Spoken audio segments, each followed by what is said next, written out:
Hello, everyone, and welcome to the Earth Exchange Café for March of 2024.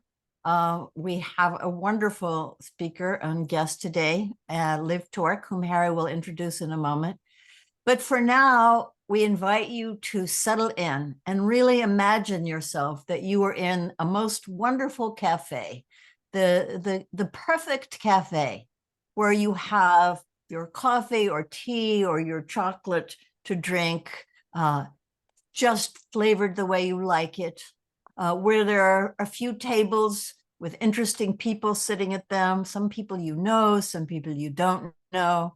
There are books and magazines on the walls and art, and there's music softly playing, just enough to provide a really good atmosphere, but not to disturb your conversation so that you have to shout. And here in this cafe, we meet once a month to speak with really interesting people, artists, writers, musicians, activists, thinkers, spiritual leaders, people who are aware of all the difficulties that we face on this earth with the environment and the people who care about the earth, and also who are looking at those problems in a different way, looking for ways to meet them, teach about them, creatively express themselves in relation to them, and who bring new ideas and new ways of living onto the earth and the people. So today we have Liv Torc, and I turn this over now to Harry, who will introduce her and start us off with the conversation. Thank you, Debbie, and welcome everybody.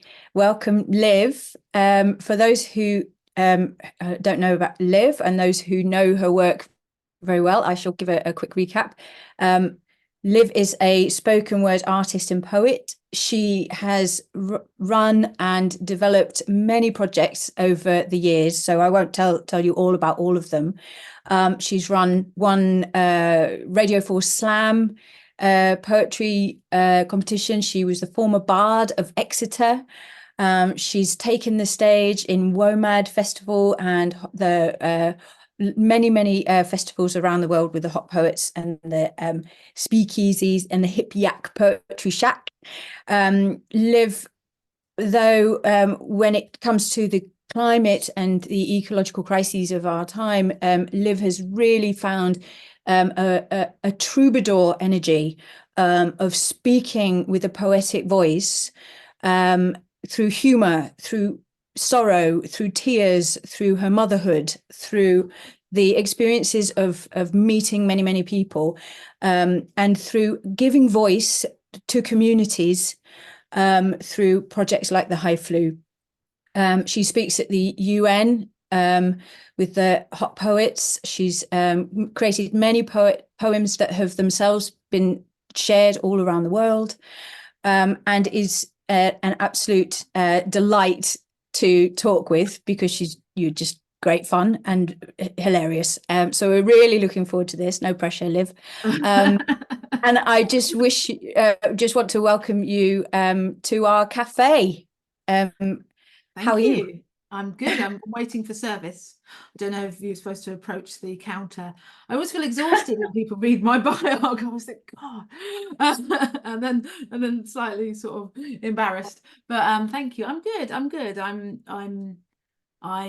Yes, I'm enjoying life and art, and sort of we've just finished a huge wave of work for Hot Poets, and we're just visioning the next bit. So in an exciting place, slightly anxious and exciting place, but yeah, happy and good. Thank you, and thank you for inviting me. It's really lovely to be here. Right. Well, that's good to hear. And so I'd love to ask you a question. We usually ask about, what were you like as a child? But I'm curious about what kind of poet were you like as a child? I don't know. I mean, maybe I was I don't remember having started writing poetry until I was I want to say sort of early teens, but then my first poem that I remember I wrote for school when I was about 11, and it was about whether God really existed or whether he lived inside you, which I suppose is probably the same poem I'm rewriting over and over and again. But I remember getting an A++ for that, and I wasn't like massively brilliant academically when I was in primary school or that sort of. So I think that was a big deal for me. It was like, oh, I'm good at this, and that probably was quite an influence. But I've always had a desire to work out the world and to try and make sense of things, and to try and look at how life could be better or the world could be better. And I think that with philosophy or ideas, and I think that I've been doing that for a long time. So, and then I became a terrible poet for several years as a teenager and wrote a lot of very deeply dramatically overly emotional stuff, as you should when you're a teenager. And it wasn't actually till that I wrote a lot of monologues, which I suppose a lot of my poetry is kind of story form, so that made a lot of sense that I did that. I did a lot of theatre when I was young, so I think I came to it through performance as well as sort of literature. But it wasn't until a bit later that I really started getting into it, performance poetry or spoken word poetry. And that brings to that is, does God exist? That question that comes up in the Human Emergency poem. Yes, that's what I mean. I realised that as I was saying yes. Is it okay to ask you to tell us that poem, to speak that poem to us, and maybe introduce it a bit? The little preface for the poem is probably good. I haven't read this poem for ages, guys, so I don't know how this is going to be. And part of that is because my thinking has kind of moved on, but it's also because it talks a lot about my dad, and my dad died a couple of years ago now. So it's something that I sort of read it as if my dad is still here. It has that sort of different to it. But just to say, the Human Emergency I wrote in 2019, and I wrote it when my children were quite young, and I was living in a place of extreme fear about the climate crisis, and I had been for quite a long time, and I'd worked in the environment sector and in the arts, but at that time myself and my peers were all genuinely very terrified and living with that grief, and bringing my children were very young, and I was constantly seeing these sort of end of the world narratives, and yet I had young children, and it was really a really difficult place to be. And I wrote this poem, and I think it obviously mirrored how a lot of parents were feeling and are still feeling. I'm absolutely sure of it. But I also wanted to find a way within that to talk about the hope and kind of what we could do, because I had felt so disempowered. And the poem, I wrote it and I just put it out on Facebook as a written thing, and as I do, and people were like, oh my God, this is amazing. And I noted it was getting enough popular response, and someone said, I'll come and film you. So we just went to the local Bluebell Woods and they filmed me just sitting there reading this poem, and then we put it out without any advertising or promotion or any of that. It was a very kind of ad hoc thing, and it went really fast around the world, and it went viral, and it was seen by hundreds of thousands of people, and it was used in protests in Australia and part of a concert in Philadelphia. And it just shifted something. And I think what I learned from that poem was the power of spoken word to really get across these messages, because it's so intimate, so human to human, right? So it was like, there's something in this. I mean, I knew spoken word and poetry was powerful because that's what I do, but in terms of the climate challenge, it seemed to be having genuine outcomes, not just people loving the poem, which is very important too. But it was like, there's something really powerful here. And I'm going to read it because maybe it may have passed its tell-by date, as we say in the poetry world. But I think there's a lot in it that still rings true. But I'm going to. This is The Human Emergency, and it was written for my kids. It's getting late. Almost 8:30 on a Tuesday, and my nose is in my daughter's hair again. A forest of sweet jasmine creepers, my tears salty rain dripping from her bright green leaves. Why are you crying, Mummy? She says, flinging her spaghetti arms around my neck, squeezing. I can't breathe. I've just read something sad on the news, I say. Prise her sticky fingers from my face, shake her off, look away from the blue-grey trust in her eyes, now reflected in the tiny screen in my hand, where I can still see David Attenborough's furrowed brow, oil fields, coal mines, gas lines, burping clouds of unrelenting stupidity into the earth's storm-sodden hanky, leaving tar-stained blood in the creases between blue sky and infinite space. in this place where oceans press plastic kisses to the shore. I try to smile, try to say, nothing for you to worry about, my love. But the lie is so big, it fattens my tongue. So I bury my face in her warm skin and breathe her life back in. Back into my body, into my bones, back into my mother and her mother before, teachers, tailors, scullery maids, back, back, back until she's just a link in the chain, not the end of the line, not the last of our kind, not her. Then back even further, to the beginning of everything, when we crawled out of the oceans and onto the shore, sitting together under the moon with the mother of us all. And I know soon she'll discover the world we have left her. They'll teach her in schools the vacuum-packed oceans, slush puppy icebergs, species extinction, sun-boiling bats. She'll see that big graph and the projection, and that will be that. She'll run home through the May blossom, sun on her face, to ask me the truth about our flatlining race. But I'm not a scientist. I'm just a mum. And I'm more scared of that moment than any other to come, because the truth in the hands of despair is as good as a gun. And how can I give her the world just to take it away? You see, I was 5 years old once, clutching my Christingle orange with the jelly tots on cocktail sticks. And I slid open the bathroom door to see my dad at the sink. And picking at the wood chip on the wall, I said, "Dad, is there a God?" He stopped brushing his teeth. Fog on his glasses disguising his face, the weight of my question, the smell of citrus hanging in the air between him and his answer. 1 second, nothing. 2 seconds, he briefly considers, to begin fair. But he is a man of truth and of science. He rests his mug of tea on a brief history of time. And he watches Discovery until 9:30 every night, and he is always, always, always right. 3 seconds. He lifts his toothbrush to his lips, scratches his head. "No," he says gently. And with that tiny word, God is dead. I take my no into the hall, into my life. I carry it still to this day. I have it right now, but it's never served me that well, or him for that matter. 30 years all alone in the home that we left and never returned to. My mum, my brother, and me, even the cat, never came back.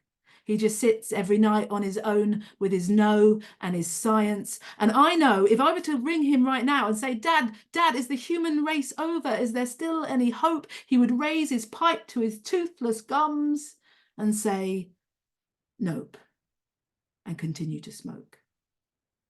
And that might be the truth, but it's not a good answer, because God may not exist, but I know there is something powerful, magic that weaves all our lives, that pokes us and loves us and wants us to evolve and survive. So when she asked me that question about the future of life on this earth, Dad, I've weighed up your truth and I don't query the facts, but I question their worth. Isn't it better to say, it's incredibly scary, it's as bad as they say, but you were alive and you are a miracle, and that has to mean something. And we might be standing at the moment where everything ends, but your generation has the power to save the whole world. And I'm going to help you because I've got your back and I am a miracle too. And guess what? There's something out there more courageous and potent than science.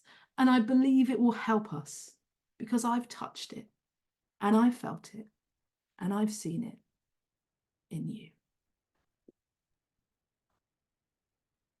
So amazing. Wow. It was really nice to read it again. Goodness. And you've been asking that question all your life. Isn't that extraordinary? And Harry asked you about how you were a poet as a child, and you remembered that you were writing about whether there's a God. Incredible. I think it comes down to what is your reason, right? Or what I think in the face of facts, sometimes we lose hope, but I don't think we're just dealing with facts here. And I've learned that even more, and I've definitely leapt from that poem into the action that I said that I would do, as in, I'm going to help you and I still have hope and I believe, and that saying it's over isn't a good answer. You know, it's definitely looking for other answers that are going to make life more better and more bearable. And I can absolutely say 100% that magic that I thought existed definitely, absolutely is in this fight for the planet, because I've witnessed it so many times now. So yes, it feels very appropriate. That poem was a piece of magic in itself and has led to a lot of amazing things. Mm. Mm. Oh, I'm so moved. I think people hearing you, you know, bringing that back into this moment, it will be moved. So again, thank you so much. And you know, you're saying that you've moved into that action. I'd like to ask you about the UN and the COP experiences that you've been having when you've gone with the Hot Poets, and just tell us about that momentum, that sense of action, and how that has changed perhaps from those words that you wrote down in 2019. What's both that magic that you say that's real, that's continuous, and also the things that have shifted for you? If it's okay, I'd love to tell you a little bit of the context of the story of how we got there, because it seems so weird, right? Like, how do you get from writing a poem like that and then to where we are? And I think the story in itself is quite interesting. And at the same year at Glastonbury, I went to Glastonbury to perform on the back of that poem, and me and Chris Redmond, who is the poet I run is the amazing artist and poet, a musician I run Hot Poets with, we were watching a very successful, famous poet perform a poem about climate change with thousands of people watching, and they used the immortal lines, "We're dead and every part of me knows it," and kind of the whole audience just went, and me and Chris looked at each other and went, try another approach as artists, because we're not sure this is ultimately helping. And so we sort of came from that view of what, as artists, can we do differently here, rather than just sort of spreading fear or chiming with that inner belief of fear. And I had the poem "The Human Emergency" as a great example of something that had been really successful and had reached a lot of people, which is a powerful tool in itself. And then Chris had met a woman called Dr. Mikhail Nakhamani, who worked at the London School of Economics, and she'd approached them after a gig and asked how maybe the arts could get involved with what she was doing. And she was in charge of the world database for the most polluting companies. And it was her job to convince shareholders to stop sort of investing in fossil fuels and start, changing the way they invested into renewables. And Chris asked her how that was going, sort of expecting her to say it's terrible, it's really difficult, because that's what we were hearing all the time. And she said, well, better than we ever thought possible, actually. And we were like, what? That's not the stories that we're hearing. And is there some kind of, what's going on here? And this sort of, looking into this further, there was all these amazing stories about incredible things happening, or academics or scientists writing papers that only 9 people were reading, and yet those stories were not coming out. We were just getting the very doom, sort of it's all over kind of narrative. So the aim of what we were doing with Hot Poets was really to say, let's find the amazing people doing this work, and let's learn about it, and let's tell people about it in a different way. Let's help the people on the front lines. How can we as artists be more active and productive and actually help people do this work to save the world? Because, let's assume that it isn't over. Let's try another tactic. And that's how Hot Poets started. And we did an Arts Council funded project, which in the end we had COVID, so we put it on hold, and I did Haiflu in the meantime of that, which was a great thing too. But Hot Poets we started again after COVID, and we matched 12 amazing poets who are behind me with organisations throughout the UK and the world, a couple of international as well. And each poet worked with different scientists or different sort of educators or different engineers, and wrote poems about it. And we were invited to COP26 through the Met Office, and we did a poem with the Met Office. And because we were at COP26, we did a performance, and we met some people from the UN who loved what we were doing. So they invited us to do some stuff on their pavilion at COP26, and then they invited us to come to Botswana for Adaptation Week the following August, where we worked with a group of 50 people from all over the world, like amazing people in all different walks of life, Indigenous tribe leaders and top university experts and academics and scientists and, you know, city planners and, you know, from every continent. And we were sort of involved in this sort of 5-day brainstorming process with them, looking at the future and what futures we want and how we get there. And that was an amazing thing. And they invited us to go to COP27, where we did a lot of work there as well, sharing poems, but also writing poems in response to what was happening. So we kind of saw beneath the veil, really, and then were then invited to go to work with them on bringing to life some of their future visions. And the UN that we work with and for was the Resilience Frontiers, who are kind of a sort of offshoot of the UN. They're run by Youssef Nassef, who's head of adaptation, so at the UN. So it's UNFCCC. So as important as you get, but it's this kind of project on the side, and it's all about working out the potential future that we could have, and then following 8 pathways to get there. And which has been really fascinating. And we've been making work around those 8 pathways for the current project, which we took to COP28. So we've been to the last 3 COPs. And your question again, I wanted to explain that a bit on how we kind of got there, and one thing leads to another. And the magic that I was referring to is, I suppose, when you're on the right path, every door opens. And I can't tell you how many opportunities. The minute we said, okay, let's do something positive and proactive, let's go and help the people who are doing the great work, then the need for that was so huge that we found opportunity upon opportunity upon opportunity. And you know when you're on the right track because everything sort of happens. And with COP, but anything, there's just so much serendipity. There's so many coincidences, and it's like whatever's happening in the universe is that the pieces are being moved around. It's trying to help us. Like in every, you know, you think, oh, I really need to speak to this person, and then this person walks through the door. It's like that, and that's how it's about this whole project. People want to support you. The right people come along at the right moment, and you end up with the most amazing opportunities that, if you use them well, because that's also very important, you have to work hard and use the opportunities well, that everything we've dreamed and manifested has sort of come to fruition. And that's been incredible. So yes, I absolutely believe in the magic. And even after COP28 in Dubai, me and Chris were getting a taxi back to the airport, and we were talking about that we really wanted to meet this organization called Julie's Bicycle, who work strategically in the art space. And then we arrive and sit down, and somebody says, oh, hi, I'm from Julie's Bicycle. And it's a bit like that. And then the person next to me, who I'd never met before, I was talking to, he said, where do you live? And I said, oh, Somerset. He said, where? And we lived the street away from each other, and our kids went to the same school. And this is what's happened continuously. And most of the amazing people we've met have been from the school run in Frome, Somerset. And we're working with one of the producers of Outrage and Optimism, which is a leading climate change podcast. And there's been so many coincidences and so much fortunate meetings. So, like in the poem, Back to the Human Emergency, where I was like, you know, where I say that I believe that it will help us, this other thing, it feels to me like it has been. Yeah, definitely. That's a long answer to your question. And I love it because I can just feel these two divergent paths. It's like those sliding doors moment, you know. So it's like if you go down that kind of shut down reductionist facts, that's it. There's a linear sequence of events, and that's the end. Then maybe they're right, that's coming to an end. But then stepping out of that into this burgeoning kind of energy just feels so like, it feels to me like when I hear you, it's like, oh yes, I want to be in that. That's the future that I want to be part of, you know. And it's like a choice in your head, almost as literal as that. It's like, today I feel really miserable, it's the end of the world. Oh, I'm going to choose to remember that there's synchronicity and there's coincidences, and there's many people who are ready to have those conversations and doing amazing work. It's just like about taking those opportunities, as you say, and being smart with them and going for it. I love that. Oh, here's a person. I was going to say, my daughter's phone is going off, and that's going to really annoy me. So I'm just going to chuck it in that direction.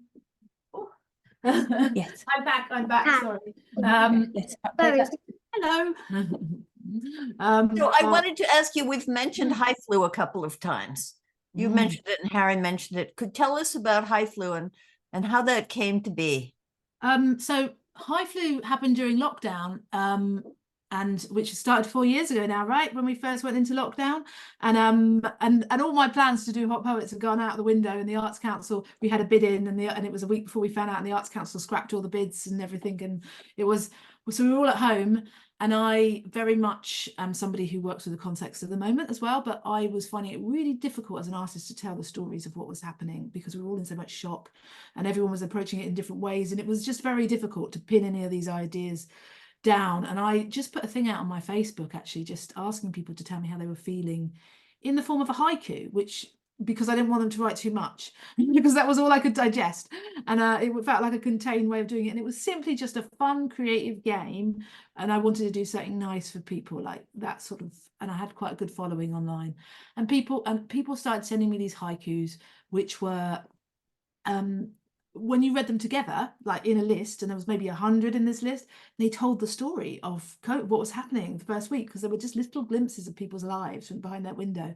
And it was so powerful to read it. I thought, oh, there's something here that's really important. And so I asked people to send me photographs as well of what was going on outside their windows and their little corners of the world, and the things that, you know, perhaps we couldn't see, and streets being cordoned off and parks being closed, and, you know, just empty streets, and all of these very, sort of unusual visual things that were happening in our world. And so people started sending me photos, and this was all happening online, and people were seeing them as they were sent, so they could talk about them and share them. I was able, and I have been able for a while, to make these films where I will take an image, and then I will match a haiku onto it, and then and create a slide. And then by sort of creating 25 of those together, and my husband's a musician and a composer, so he made me some music, because he was home too. He made me some music, and I made this like 3-4 minute film, which was just about the first, and I made it in a week, and it was just the first week of lockdown. And it was just a really lovely, wonderful, moving sort of story of people's poetic story, people's feelings and experiences with the visuals of what was going on. And because there were 50 people involved in it, because there were 25 haikus and 25 photographers, I was able to share it with them, and they shared it because it was their work as well. So it gave it that sort of organic reach. And so people shared it quite widely. And I was like, oh, this seems important. This seems like this is a historical record. And this also seems really important to give people a focus, something to do. So I committed, and I made 12 films. So, and that was a big undertaking. It was huge, because it's not easy to make 12 films in one week, 12 weeks of the first lockdown. And I was at one point getting 500 haikus and 500 photos a week, sort of thing. So a lot of stuff, and they were coming in from all over the world in the end.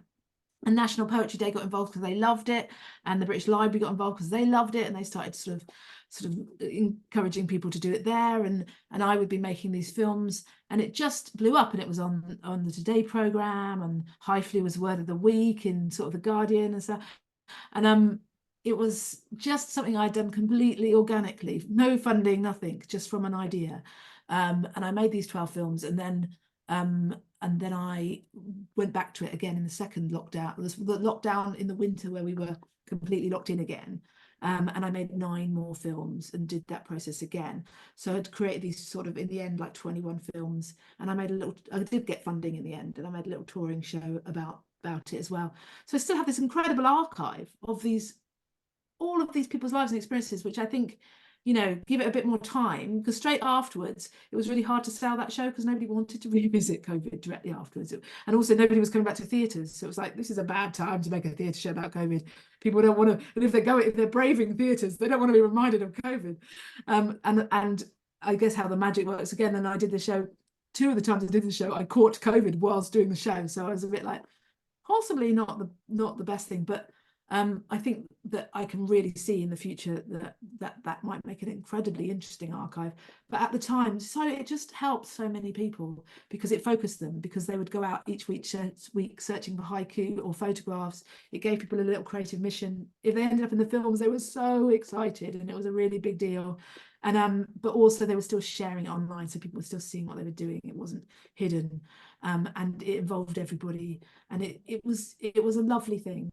And we revisited the format for Hot Poets, actually. We did it on Futures, and got people to revision Futures in the same way, and made 4 films, doing it that way, the very same format. But I've made a lot of those films, and and it's a very lovely thing to do, but it's a very extreme process. So you know, doing the Haiflu project was a lot as well. But I'm very grateful to it. I think it did my career as well a lot of good in the end as well. So that was that.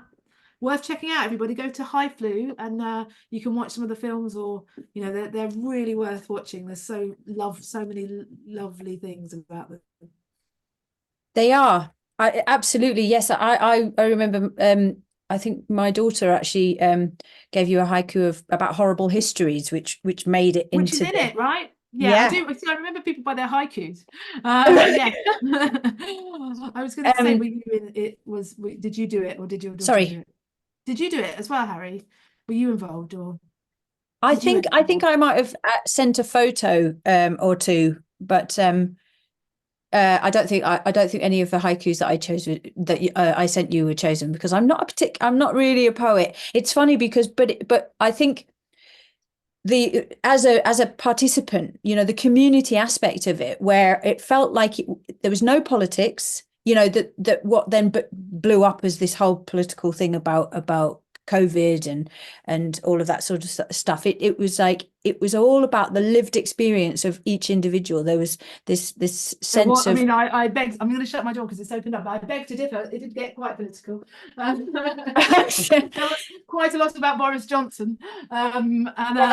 Yeah. Maybe you missed that episode, but there was. But yeah, exactly. Also, but it was all from people's perspectives, right? It didn't have a.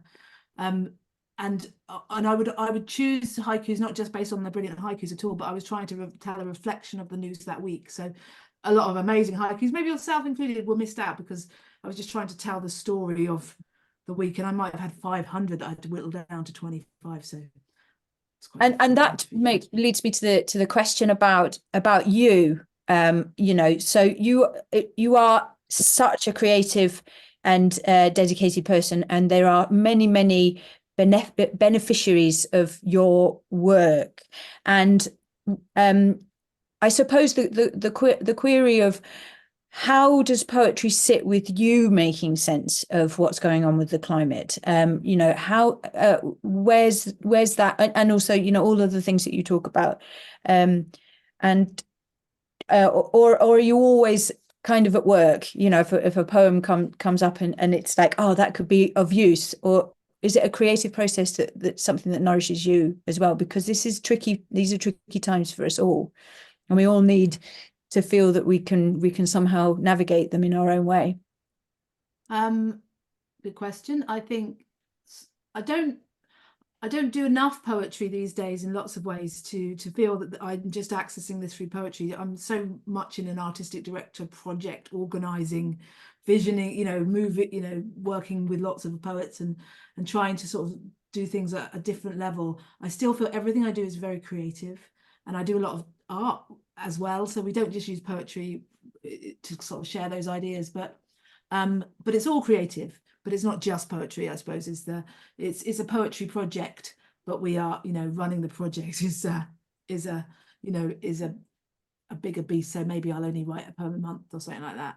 So I'm not always, but yes, I can say 100% working in the climate space, doing this work has made me feel better about the climate crisis. In fact, too much so sometimes, and I need to remind myself that it's still very serious because it's too much fun. Has Harry frozen? I think Harry may have frozen in place. I think it's okay. I mean, as long as I haven't, it's fine. But yeah, yes, I think I definitely think working proactively and positively. I'm sure she'll be back in a second. she'll be back. Makes you feel much better. Like, even if it is all over, I'd rather go out believing it isn't than, because radical optimism is the words that get bandied about a lot, but optimism is a strategy, and we're not going to get there if we're not optimistic and believe that we can. And by being optimistic and working with the people who are optimistic, of course you feel better. Of course you feel like there's more possibilities.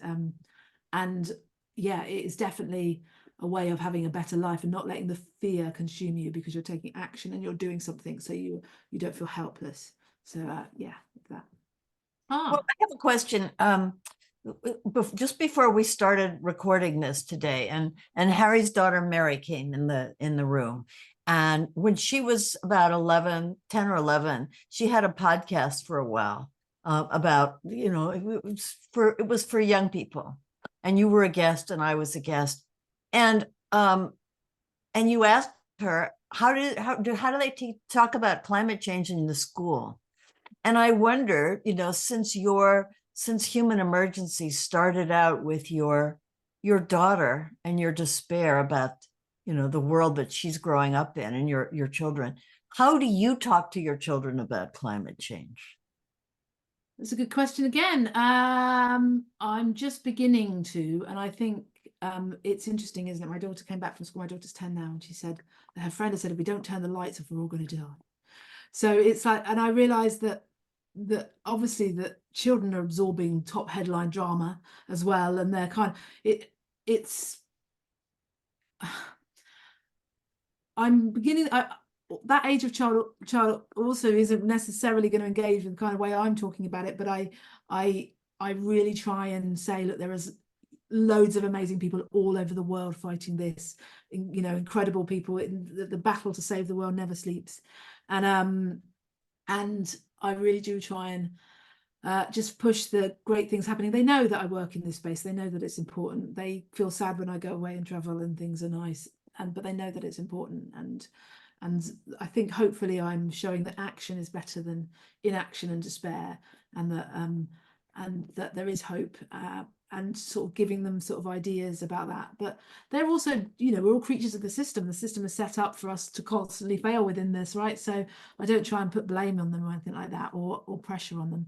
We're getting there. We're only beginning to start to talk about it. They get a bit bored, to be honest. They're like, but they know that that's the area that I work in, and that I've told them to always come to me and talk to me about it. But we're looking at doing a big schools project, you see, with Hot Poets. That's one of our future steps. So that was again why I was asking that question, because it's just not very well taught in schools. That's how it appears to be from my experience, and that is something that would make a big difference in terms of trying to deal with that mental health crisis with young people, and also empowering young people to believe that there is a hope, and these are the things they can do, and by doing them they'll have a better life. And helping the teachers, empower them with the tools to talk about this stuff, because they're lost, a lot of them. They don't, so we're just getting the media projects much more negative messages than positive messages, and a lot of the media and a lot of the messages coming to us are very much dictated by big oil or that side of things as well. So it's working out why it is that we're feeling despair, because that serves the wrong master here, or why it is, So I think it's definitely encouraging a different way of looking at it, and that there is hope, and there is things that people can do that do make a difference. I think that's really fantastic. And if you ever need a school to practice on, give us a call, and I'll try and arrange it for my kids' school. But it's what I heard a young person psychologist talking about the climate and the climate anxiety that young people experience, and she was using the Joanna Macy model of the business as usual, or the great acceleration, or change, and how to actually then use the word empower.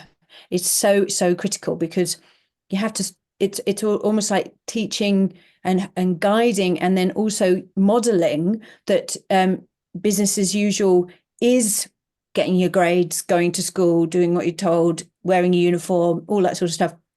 And then the change is also acceptable.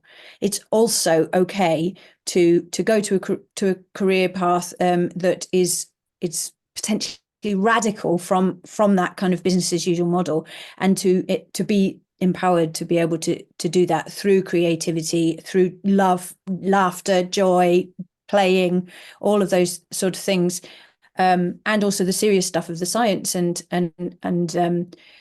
that's, to me as a parent, it seems to be the only way that makes sense to me to see it in that way. Like, yes, there's one foot in the business as usual, but there's also this very important and validated other way of being, and they're kind of rocking along as you grow. And then when, you know, and then that adulthood is where there's this possibility, is this sense of possibility for individuals. And it's that possibility where that change can happen. Yes, what would you like me to I don't know. I just thought, tell me your so, question, and yes. I will Yeah, so what would be the question in that?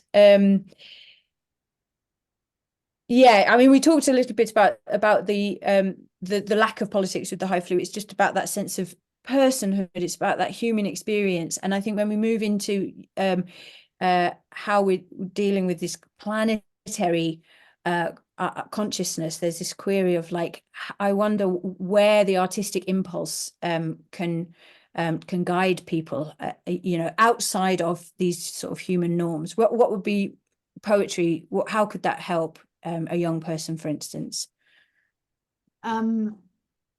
Yeah, sorry, I'm just I'm because these are really big questions, right? And everybody has a different worm on their hook to how they can be guided with this. But and the work we want to do with young people, I suppose, sort of at the moment it's kind of in its sort of infancy, but how you change behavior, right, or how you change kind of in general people's attitude towards it is a huge question that loads of people are tackling and trying to get to grips with now, and how you change behavior in schools and with education and with young people. I mean, we're moving into a world of massive AI. We're moving into a world where the jobs that we have now are not going to be there. Like, they're going to be taken over by AI. Creative thinkers, innovators are going to be much more useful.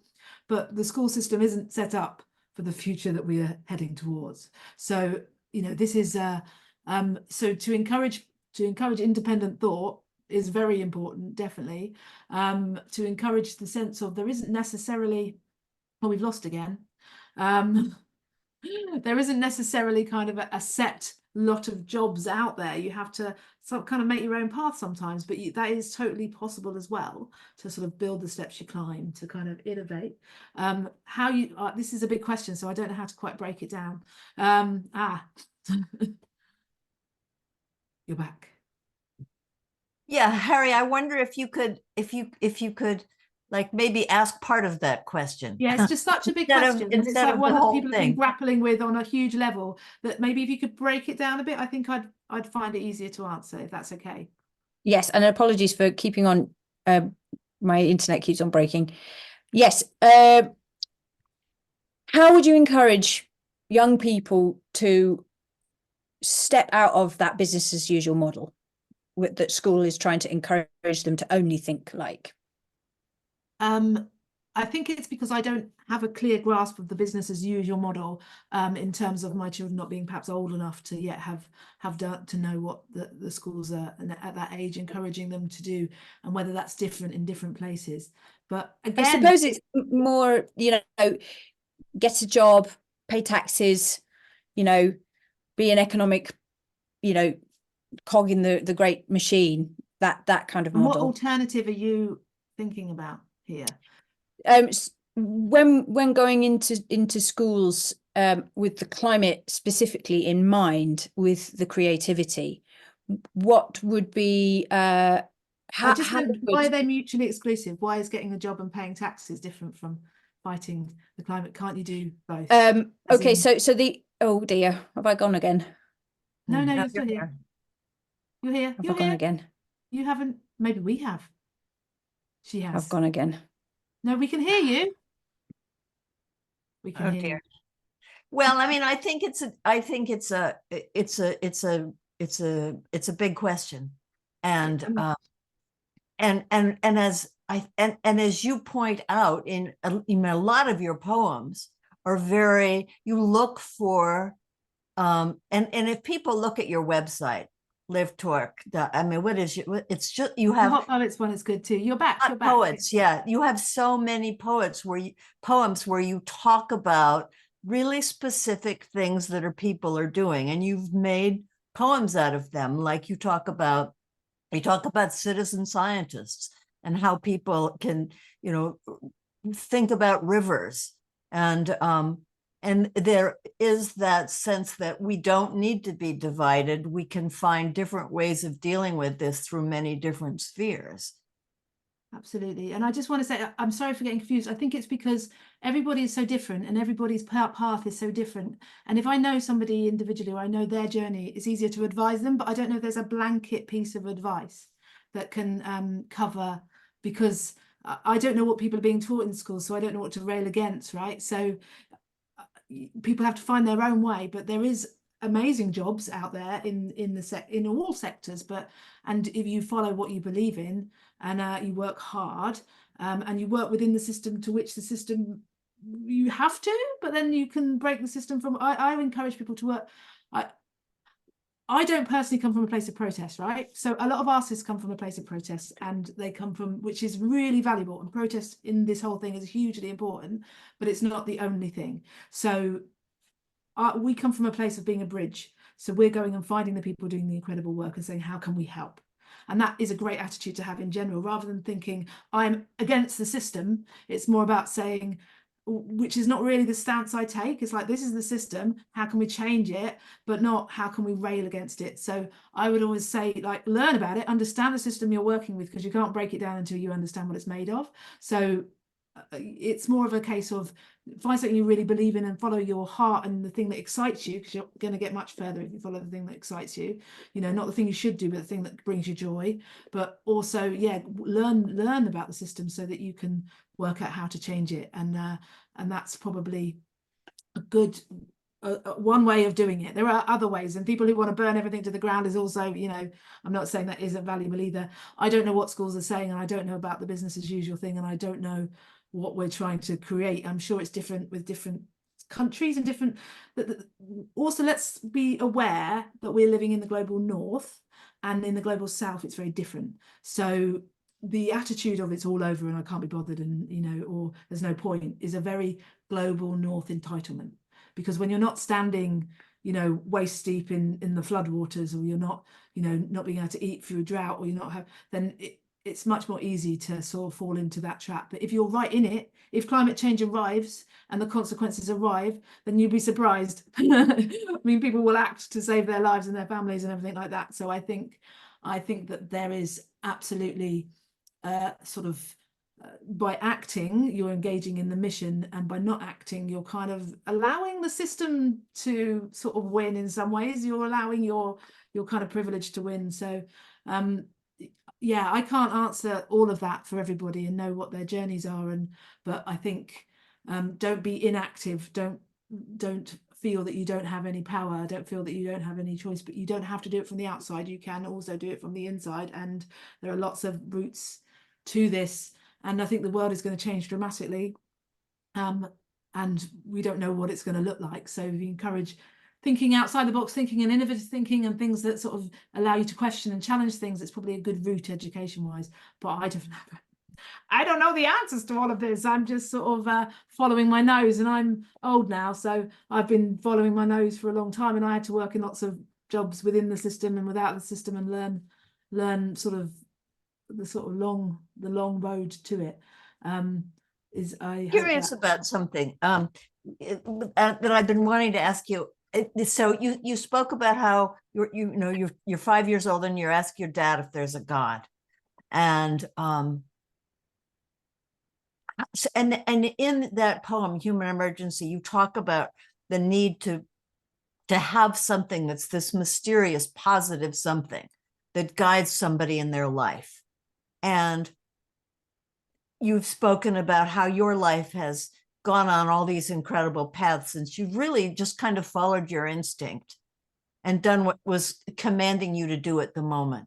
Can you talk a little bit more about what that is, what that force is that guides you, and that you find that it's almost like you're insisting that this is something that we need to pay attention to? What the force? Yeah. I look at it as strategy and magic. You need both, but often you Strategy get funding and by your strategy and magic. You get funding and support by presenting it through strategy, and you let the magic slip in the back door, because poetry often doesn't get respect. So you have to is considered to be the fluffy soft thing or not serious, or so you use the strategy and the core partnerships to sort of get people to sort of give you the opportunities, and then the magic comes, and the magic is very important. You know, the magic is very powerful. I'm a druid. I mean, I guess that's it. Sort of in later life, became into druidry and joined the order of bards, ovates and druids, and used to go to lots of camps and celebrate the seasons and live in community, and that was and did that for 10 years, sort of 4 times a year. Would spend 10 days of the year on the land, and that was such an amazing part of my life, and the happiest time of my life without a question. And I think I learned what was possible in terms of what it was like to live in a community, and to live by nature's rules, and to live magically, and to do a lot of sort of sharing and talking and circle work, and learn how to negotiate with each other, and follow the seasons as sort of as a guide, and it was just an incredible time in my life, and I know what that can do for people, and it can save people's lives, and it's how can I bring that to people, because that's a lot of people work in this world and they want to bring it to people, but it's really hard because it doesn't have that respect. So that's why you have to bring them the kind of strategy to sort of, you sell it on a different thing, but you deliver that underneath. And I think that's kind of it as well. And yeah, I mean, it is a spiritual path. I mean, I wouldn't say that I believed in a God, but I definitely have a belief system. I do believe, you know, because experience has told me that I'd be crazy not to. So whatever that means, I don't think it even matters really, ultimately. Like, I definitely think that the planet we're part of the planet, right? By disconnecting ourselves from the planet, we've done ourselves and the planet a great disservice.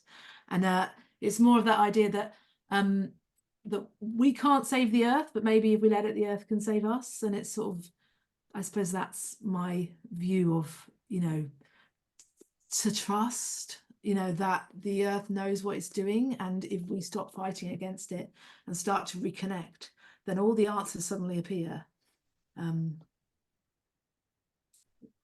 Well, we have time for about one more question, Harry. Back to you. That's beautiful. And again, thank you so much for navigating my dodgy internet. Yes. I can do. I want to read you a poem. Yes, please.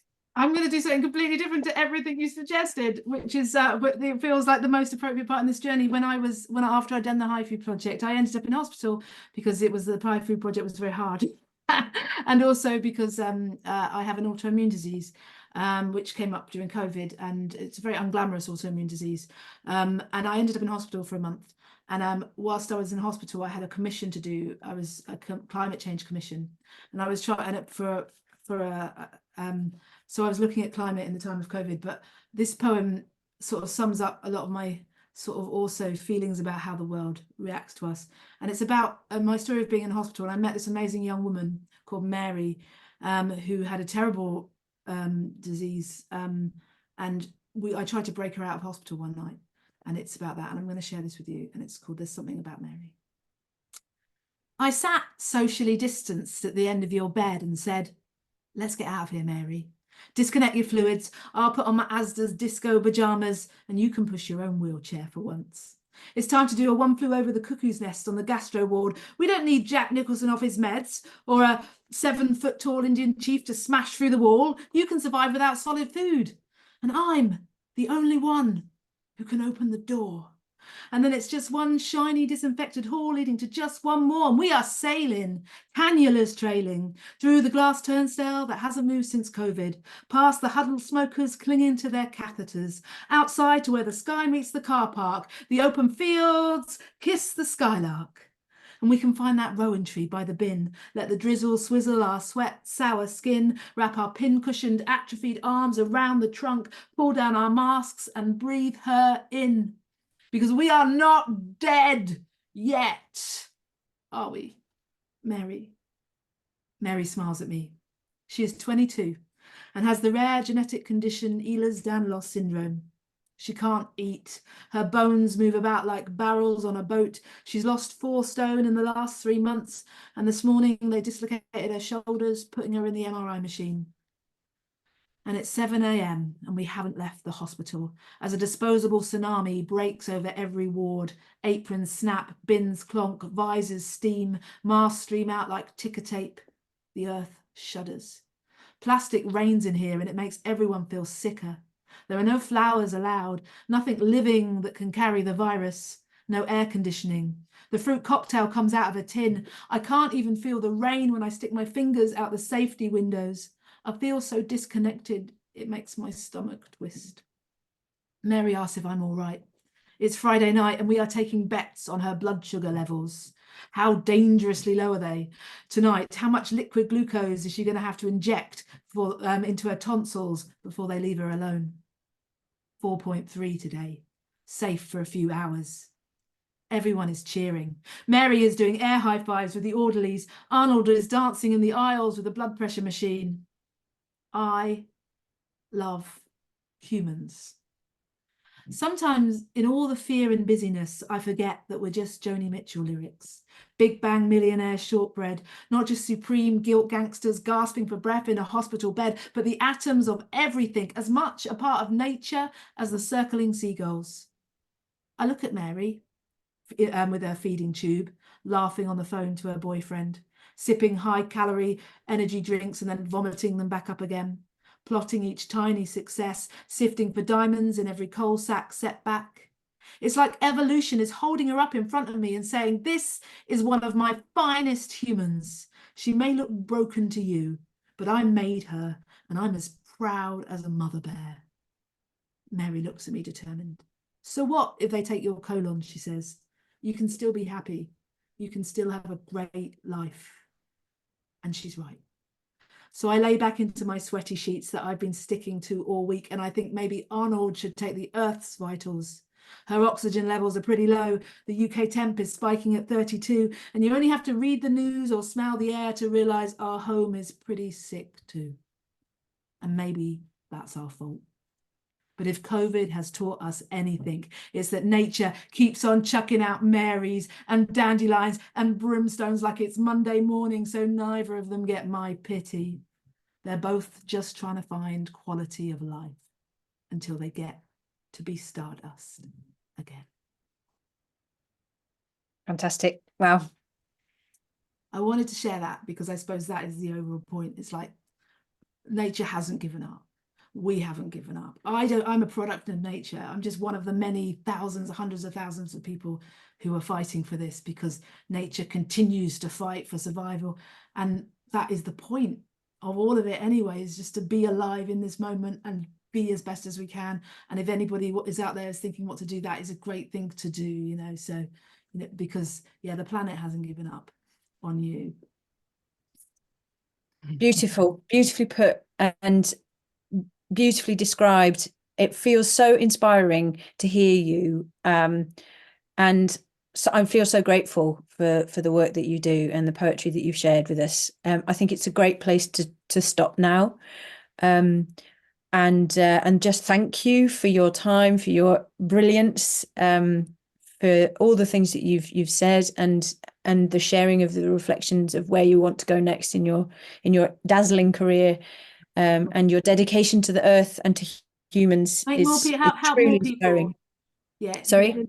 Help more poets do what we're doing, basically. I think it's just not to do it all on their own, is to, you know, to create more, empower more people to do this work because it's important, right? But Thank you so you guys much, do Liv. amazing work too, so thank you for everything you do.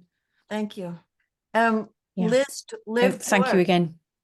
Yeah. Oh, and I've paused again. Dynamic poet. Look for her on her own website, Hot Poets. She speaks her poetry. There's poems to read, schedules of upcoming events. So yeah, find me there. This is my name. You just Google me. Torc, T-O-R-C. Next month on Earth Exchange Cafe, on April 24th, we have Joanna Burgess, who I mean, it's kind of a story that springs off from Liv's last poem.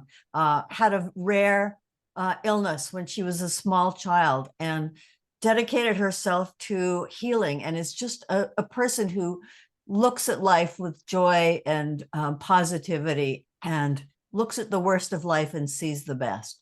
So please join us then. And thank you, Harry, for coming up with the idea of Earth Exchange Cafe in the first place and bringing Liv here today. And we say goodbye now. As you finished your tea and your coffee and your chocolate, the music has been put away. Books and magazines are back up on the shelves. We push back our chairs and we say good night to one another. This program is on Facebook Live, and it will be up on our radicaljoy.org website starting tomorrow or the next day. Thank you all. Thank you.